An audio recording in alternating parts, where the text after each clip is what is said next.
Alright guys, so I thought I'd do a quick vid about PlayExpo Blackpool and some pickups as well. May as well throw them into this video. So I got some pickups from Blackpool and a few things that I picked up before then, so I'll go through them in a bit. But PlayExpo, why did that come out like that?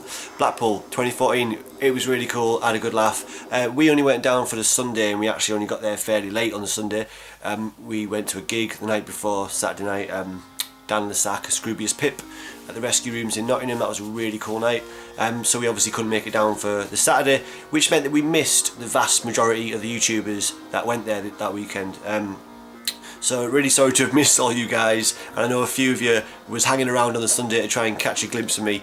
We didn't get there till well after lunchtime, because I thought I was being quite clever, thinking, oh, we can set off in plenty of time, the queues will be massive, thinking about PlayExpo Manchester last year, thinking the queues will be huge, you don't want to be waiting outside for an hour and a half anyway. So we thought we'd take the scenic route as well. That didn't work out too great. We basically got there pretty late on in the day. So we missed a load of you guys. That was really disappointing, but next time hope to see you all again. There's obviously another event happening in Manchester in October, so I'm hoping to go to that and hope to see you guys there. So I saw a total of I think 4 or 5 YouTubers the whole time I was there. Saw daveimagamegeek very briefly, saw Paul Bradley as he was just leaving. So a quick little Paul Bradley there as I arrived and he was leaving, and Sean, Pompey Games Room, bumped into him whilst looking around Retro Collectors. It's at the stall, looking around the stalls basically. Really nice guy, really nice to meet you, Sean. That was cool to spot you there. And then finally actually met up with Steve Benway, and I could tell a little story about that, but you may have already heard. If by some crazy circumstance you don't know who Steve Benway is, definitely one of my favourite gaming channels here on YouTube, so go and check out the links to all the channels that I'm mentioning in the low bar. But Steve Benway, bumped into him and got chatting about the event and what was there, and I basically convinced him to go on the Oculus Rift. Well, that's probably the wrong word to use. Steve already had a lot of interest in the Oculus Rift, and I knew this as a fellow Virtual Boy enthusiast. I knew that that was something that he's talked about in the past and shown interest in, but he hadn't been on it yet. And the whole weekend there'd been huge queues, so we hadn't really felt like going on it, and there was no queue at the time that we were having this chat. So I basically dragged him over to the Oculus Rift, saying, look, you're going to regret it if you don't go on this, it really is worth it, and prepped him by saying, you know, remember that this is only the Mark 1 model, so it's the low resolution and all the rest of it, but it's still very impressive. And he went on it and he absolutely loved it, and really glad that I dragged you over there, Steve. I'm glad that you got to experience that, and I'm sure it's whetted your appetite even more than it already was for the Rift. Can't wait to see what the consumer model is like, but yeah, that was really fun. So the games that I went on there, well, I went on the old Battle Tank arcade cab with the 2 sticks, obviously. Vector graphics in the same style as a Vectrex. It's kind of like green Vectrex style graphics. That was a really cool game actually. I really enjoyed Battle Tank. What else? Robotron, naturally, whenever I see a Robotron cab, it must be something about 2-stick controls, I just really like that. But yeah, no sound on that cab though, which took half the experience away, and I was trying to, I wanted to take my girlfriend to have a go on it, and without the sound, it's half the experience gone really, isn't it? But Robotron, obviously Atari Star Wars, and I was watching a guy play the Atari Star Wars cab. He was on level 11, round 11. I've never seen anyone at that high level, and by that stage, when you're going down the you know, the trenches on Atari Star Wars at level 11, it's just 1 block gaps that you have to get through those barriers, if you know what I'm talking about. Look really difficult.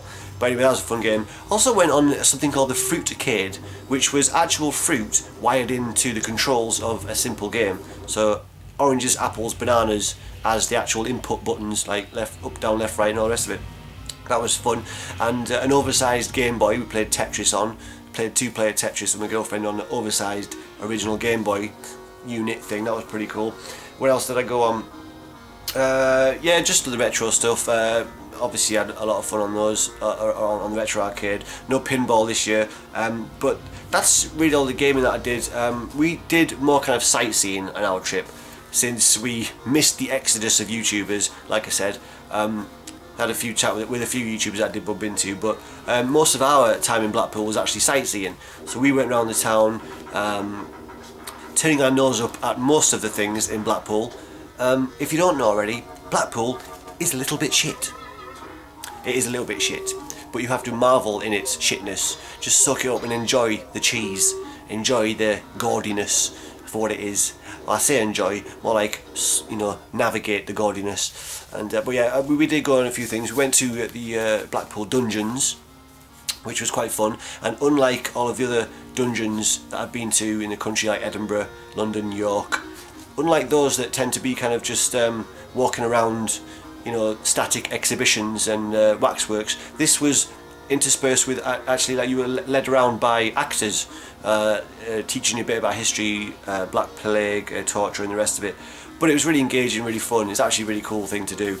So the Blackpool dungeons, and we did get these souvenir pictures, and here is my girlfriend being tried and found guilty of being a witch. If you can see that. So you kind of stand in front of a blank screen actually, and then they add the background afterwards. And here she is getting her head chopped off by me. I don't know if you can see that alright. I can't see the screen of the camera to see if you can see it. But yeah, so Blackpool Dungeons was actually pretty cool. And we actually got those same pictures put on a keychain for an extortionate amount of money. I was going to say exorbitant there, exorbitant, extortionate amount of money to get these souvenir pictures. And I said to the guy, you know, why don't you just send out like a digital copy of the pictures? You know, send it to an email or something, and you can do whatever you want with the pictures.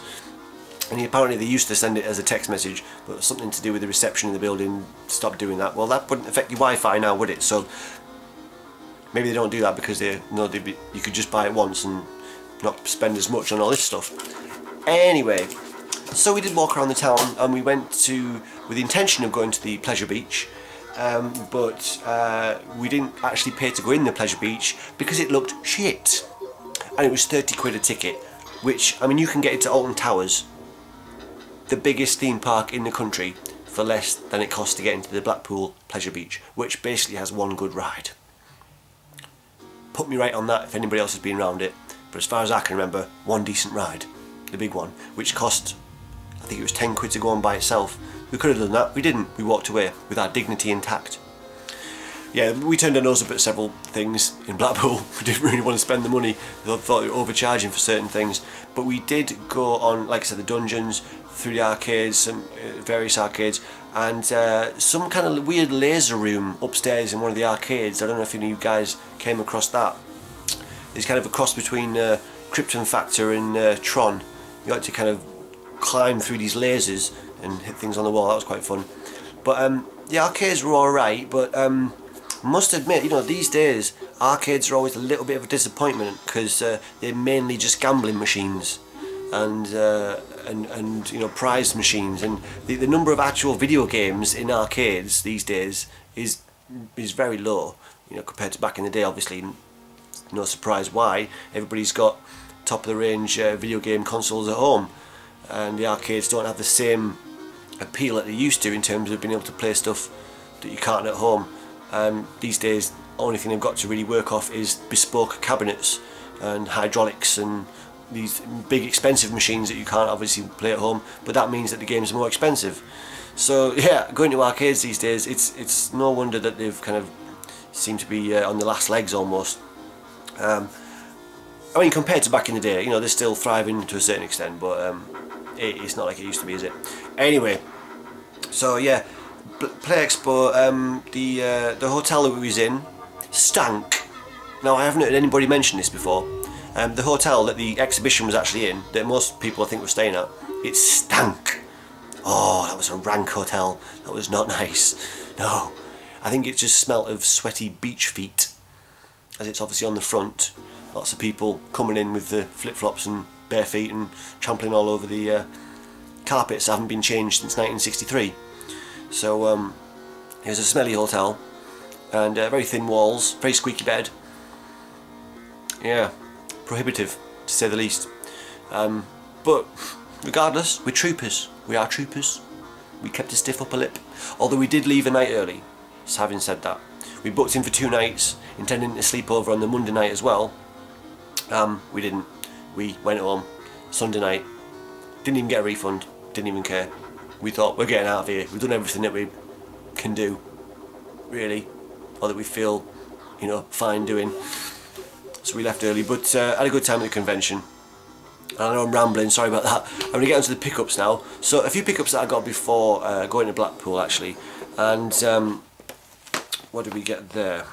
So I took in a bunch of stuff for trade, stuff that wasn't claimed or asked about, inquired about in my recent trades video. Took the rest of it down to Playtime in Nottingham and traded a bunch of useless shit, useless to me anyway, in for things that I'm quite happy to have. First being this GameCube, third-party GameCube controller. It's very comfortable, very nice. Needed one of them. I also got for the Mega Drive, again I've been looking for a long time, and that is Dune Battle for Arrakis. Dune 2 for Mega Drive. Now unfortunately it is not complete, it is just the gaming box, and it was considering it wasn't complete, it probably slightly overpriced to what you might hope to get it for on eBay, but I'm just sick of waiting to get hold of this game, and it was so nice to find out in the wild. That makes it a little bit more, you know, tempting to actually pick it up if you actually find it out, you know, in person. So again, this is traded in useless crap that I was never ever going to play. So Dune 2 and Risen for the 360. Now, bit of a risk, as I've never read any reviews. It could be an absolute turkey, but just going from the pictures on the back, it looks sweet. Now, I hope you can see that all right. Now, hopefully those are actual game graphics and not just renders, because it looks fantastic and it sounds good. So if anybody's played Risen, let me know what you think of this. Am I in for a good time, or is this a bad choice? The other game we got from there was Prince of Persia, The Forgotten Sands. And that's, I mean, I love all the Prince of Persia games. Primarily got this for my girlfriend, but I'm sure I'll be playing this too. Prince of Persia. So yeah, not too bad there. A bunch of stuff on trading. Now then, the rest of the pickups are from PlayExpo and Blackpool shops in Blackpool. Did try and find some indie stores in Blackpool, but it couldn't find any. We didn't search that far and wide though. So if anybody knows of any indie stores in Blackpool, let me know. Although I'm not sure if I'll ever be going back. It was my second time in Blackpool. I think I can safely say I don't need to go back unless there's another expo, in which case I probably will. So yeah, from Granger Games in Blackpool, got Fable 2. Now I've already had this in the past and played it and finished it. This is for Carla, for my girlfriend. She hasn't played this yet. Unfortunately, it is scratched, so we're gonna have to take it to Granger Games in Nottingham to get it fixed. So that's a shame.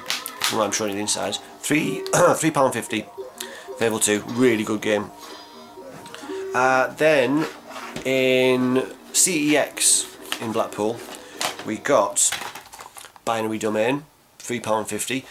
I'd kind of avoided this in the past because it just didn't seem that inspiring, but I watched what's his face's Hidden Gems video. You'll all know him, long hair, can't remember his name, mine's gone blank at the minute. Long hair dude, American, does Hidden Gems videos.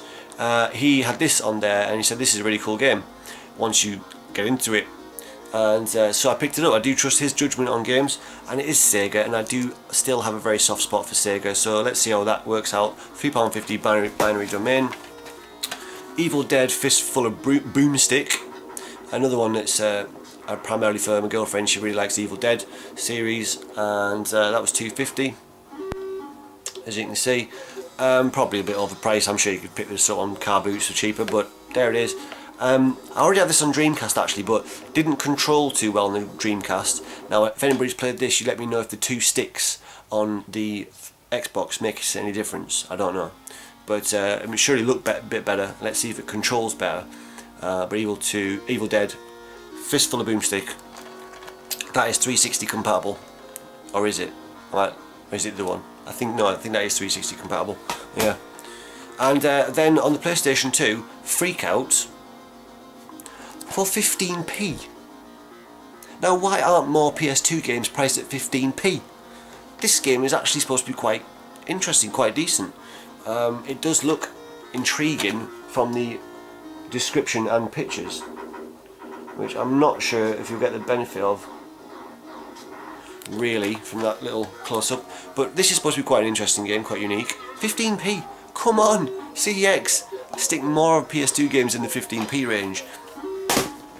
Anyway, so next pickups are from PlayExpo itself, and again, I brought a bag full of stuff to trade with some YouTubers. Didn't see any of them there, obviously I'd missed them all.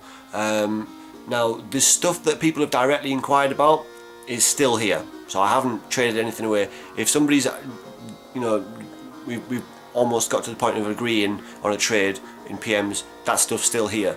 But there is some stuff that people have made vague inquiries about. That's gone, basically. You know, I brought a bunch of stuff with the intention of doing trades. Half of it was kind of ethereal, half of it wasn't, that's completely the wrong word. I basically got rid of some of the stuff that was on my trades video, okay? For 3 games that I've wanted for quite a long time, and I think I did pretty decent out of it. He said for cash I would have got something like 16 quid on the stuff that I traded in, but for trading I got 25, and I actually ended up getting about 27 on trade. So for a bunch of stuff again that I was not going to use again, I got Earthworm Jim 2. Been wanting that for such a long time. Complete, in great condition. Yeah, it's just always a bit too expensive for me on eBay, and again it's a bit more alluring when you're actually there in person and you have some stuff to trade, so you don't actually have to hand any cash over. Then it becomes a nice prospect. Earthworm Jim 2, really happy to have that. Warp Speed,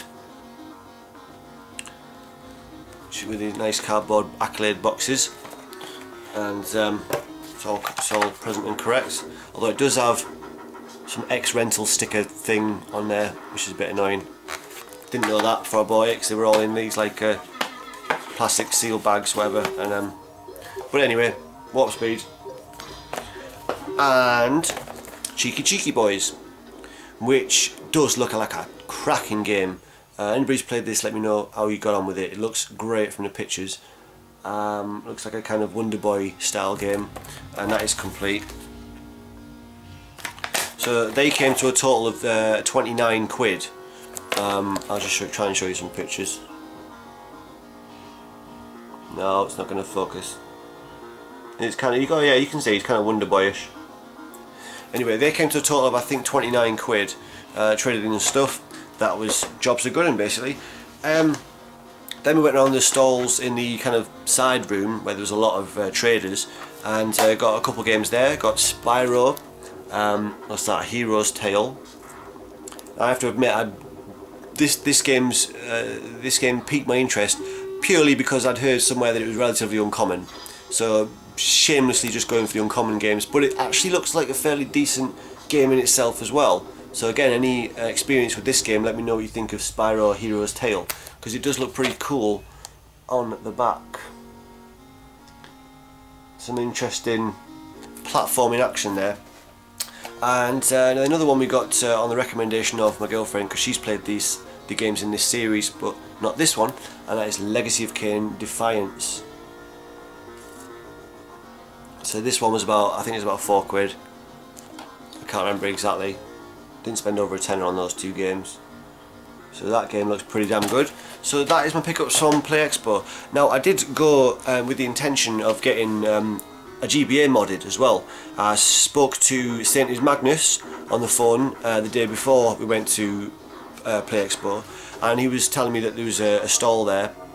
Obviously he was there on a Saturday. He was saying there's a stall there that does mods for GBAs, and you can bring your own in. He'll put a backlight in the screen, he'll service it, you can do battery mods and all the rest of it. So I took my original Game Boy Advance down with the intention of getting it backlit modded, and because obviously I just really much prefer the shape and the feel of the original GBA to an SP. It just fits in the hand so much nicer, but obviously the screen is terrible. So a backlit mod would suit me down to the ground, and I was talking to him about it. It would have been 50 quid for the backlight mod, but he kind of talked himself out of a bit of business there, because he says you can buy, they're quite easy to do, the backlight screen mod, and you can buy the screens for 30 quid and do it yourself. So that's what I might actually try and do. So stay tuned on this channel, there may be a backlight mod GBA tutorial video. If it's not a tutorial video, it'll be a how not to do the mod video. So either way, that might be worth watching. So yeah, so that's all I've got to say and show really about Blackpool PlayExpo. I had a really good time. Like I said, gutted to have missed you all. Appreciate some of you guys hanging on to try and catch me on Sunday. Next time. And Tootie, still got your trade stuff, and other people that have specifically, we've arranged like stuff, I've still got that trade stuff. Yeah, I don't know what else to say really. So I'll shut up and I'll see you next